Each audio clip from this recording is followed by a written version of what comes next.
Palakkad Sreekrishnapuram saint Dominic convent സ്കൂളിലെ വിദ്യാർത്ഥിയുടെ മരണത്തിൽ അധ്യാപകർക്കെതിരെ കേസെടുക്കുന്നതിൽ നിയമോപദേശം തേടിയിരിക്കുകയാണ് പോലീസ്. സ്കൂളിലെ 5 അധ്യാപകർക്കെതിരെയായിരുന്നു വിദ്യാർത്ഥിയുടെ കുടുംബത്തിന്റെ പരാതി.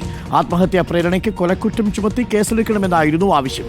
നിയമോപദേശം തേടിയ ശേഷം അധ്യാപകർക്കെതിരെ കേസെടുക്കാനാണ് പോലീസിന്റെ നീക്കം. ഇക്ബാൽ അറക്കലുണ്ട് കൂടുതൽ വിവരങ്ങളുമായി. ഇക്ബാൽ അറക്കൽ, ഈ കുട്ടിയുടെ എന്ന് കരുതപ്പെടുന്ന ഒരു കുറിപ്പ് കൂടി നമ്മൾ കണ്ടെത്തിയിരുന്നു. അതിപ്പോൾ എനിക്കൊന്ന് കൈയെഴുത്ത് പരിശോധനയ്ക്ക് അയച്ചിരിക്കുകയാണ്.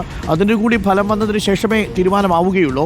ആത്മഹത്യാ പ്രേരണയുണ്ട് എന്നുള്ളത് എന്ന നിലയിൽ തന്നെയാണ് കുട്ടിയുടെ കുടുംബം ഉറച്ചു നിൽക്കുന്നത്. ഈ കുഞ്ഞ് അതല്ലെങ്കിൽ ഈ അധ്യാപകരുടെ ഭാഗത്തു നിന്ന് ഇങ്ങനെയൊരു സമ്മർദ്ദം ഉണ്ടായില്ലെങ്കിൽ ഈ കുഞ്ഞ് ആത്മഹത്യ ചെയ്യില്ലായിരുന്നു എന്ന് തന്നെയാണ് നമ്മുടെയും വിശ്വാസം. നിയമോപദേശം തേടാനാണോ തീരുമാനം, ഇക്ബാൽ?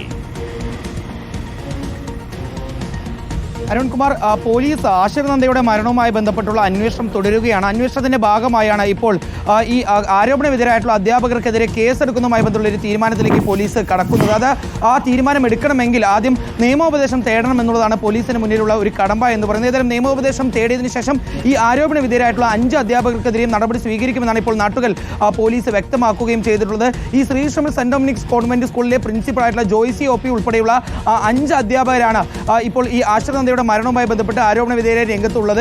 കുട്ടിയുടെ മാതാപിതാക്കൾ പറയുന്നത് മാർക്ക് കുറഞ്ഞാൽ, അടുത്ത പരീക്ഷയിൽ കൂടി മാർക്ക് കുറഞ്ഞാൽ 8ാം ക്ലാസ്സിലേക്ക് ഇരുത്തുന്നതിന് സമ്മതമാണെന്ന് ഈ കുട്ടിയിൽ നിന്ന് നിർബന്ധപൂർവ്വം എഴുതി വാങ്ങിയിരുന്നു.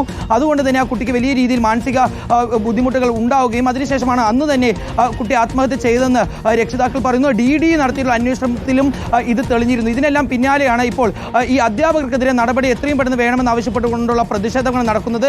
പോലീസ് ഈ അധ്യാപകരുടെ മൊഴി എടുക്കുന്നില്ല എന്ന് ആരോപിച്ചുകൊണ്ട് ഇന്നലെ KSU നാട്ടുകൽ സ്റ്റേഷനിലേക്ക് മാർച്ച് നടത്തിയിരുന്നു. ഇതിനെല്ലാം പിന്നാലെയാണ് പെട്ടെന്ന് തന്നെ ഈ നിയമോപദേശം തേടിയതിന് പിന്നാലെ ഈ അധ്യാപകർക്കെതിരെ കേസെടുക്കുന്ന നടപടികളുമായി മുന്നോട്ട് പോകാൻ ഇപ്പോൾ പോലീസ് തീരുമാനിച്ചിട്ടുള്ളത്. അടുത്ത ദിവസം തന്നെ അധ്യാപകരുടെ മൊഴിയും നാട്ടുകൽ പോലീസ് രേഖപ്പെടുത്തുമെന്നുള്ളതാണ് അരുൺകുമാർ നിലവിൽ ലഭ്യമായിട്ടുള്ള വിവരം. പക്ഷേ പോലീസിന് കൂടുതൽ തെളിവുകൾ വേണം. ഇപ്പോൾ രക്ഷിതാക്കളുടെ ആരോപണമുണ്ട്, ഒപ്പം തന്നെ വിദ്യാർത്ഥിനികളുടെ മൊഴികൾ കൂടിയുണ്ട് എന്ന് മനസ്സിലാക്കുന്നു. മറ്റു വിദ്യാർത്ഥിനികൾ കൂടി ഈ അധ്യാപകർക്കെതിരെ ഇപ്പോൾ പറഞ്ഞിട്ടുണ്ടല്ലോ, അല്ലേ ഇക്ബാൽ? അരുൺകുമാർ, തീർച്ചയായും ആശിർ നന്ദയുടെ മരണവുമായി ബന്ധപ്പെട്ടുള്ള പ്രതിഷേധങ്ങൾക്ക് ശേഷം പിന്നീട് പോലീസ് ആശിർ നന്ദയുടെ സ്കൂളിലേക്ക് എത്തി ആശിർ നന്ദയ്ക്കൊപ്പം പഠിച്ചിരുന്ന സഹപാഠികളുടെ മൊഴി രേഖപ്പെടുത്തിയിട്ടുണ്ട്. കാരണം ഒരു സഹപാഠിയുടെ നോട്ട് പുസ്തകത്തിന്റെ ഏറ്റവും അവസാനത്തെ പേജിലാണ് ആശിർ നന്ദ തന്റെ മരണത്തിന് ഉത്തരവാദികളായിട്ടുള്ള അധ്യാപകരുടെ പേര് എഴുതി വെച്ചത്. മാത്രമല്ല തന്റെ സഹപാഠികളോട് ഈ ക്ലാസ് മാറ്റി ഇരുത്തുന്നതുമായി ബന്ധപ്പെട്ടുള്ള സങ്കടം അത് ആശിർ നന്ദ കൃത്യമായി തന്നെ പറഞ്ഞിരുന്നു എന്ന് ആ സഹപാഠികൾ ക്യാമറകൾക്ക് മുന്നിൽ തന്നെ, മാധ്യമങ്ങളുടെ ക്യാമറകൾക്ക് മുന്നിൽ തന്നെ എത്തി പരസ്യമായി പറയുന്ന ഒരു സാഹചര്യം ഉണ്ടായിരുന്നു. ഏതായാലും ആ സഹപാഠികളുടെ മൊഴി പോലീസ് രേഖപ്പെടുത്തിയിട്ടുണ്ട്. വിവരങ്ങൾ നൽകിയത്.